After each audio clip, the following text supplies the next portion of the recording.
Guys আজকে এসেছি নদীতে বান দেখেন গাইস, অনেক বান। আর দুদিন পরে ডুবে যাবে, ছাপাছাপি হয়ে যাবে।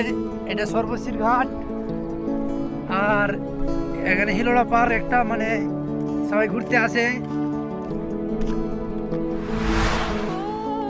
বৃষ্টি পড়বে, আর দুদিন পর বৃষ্টি পড়লে এটা ডুবে রাস্তা পর্যন্ত ঠেকে যাবে। এখানে অনেকবার এগুলা ডুবে যায় যখন বৃষ্টি একটু বেশি হয়, বান চলে আসে আমাদের নদীতে। আমরা ঘুরতে আসছি দেখার জন্য।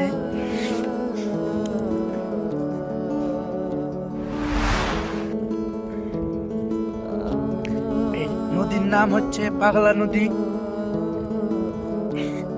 মানে যখন মাথা পাগল হয়ে যায় তখন একটু পানিটা বেশি চলে আসে নদীর, দিয়ে জায়গাটা পুরো ডুবে যায় রোড পর্যন্ত।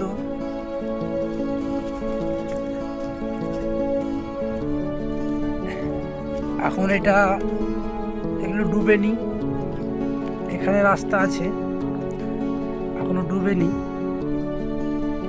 যখন ডুবে যাবে তো থামাই যাবে না। মেঘ উঠে আছে অনেক, মনে হচ্ছে বৃষ্টি হবে আজকেও। 10 দিন থেকে বৃষ্টি হয়ে যাচ্ছে। সবাই বলছে বৃষ্টি, তোমার দিকে বৃষ্টি হচ্ছে, আমাদের দিকে বৃষ্টি হয়ে চলেছে। বৃষ্টি দাঁড়ানোর নামই নেই।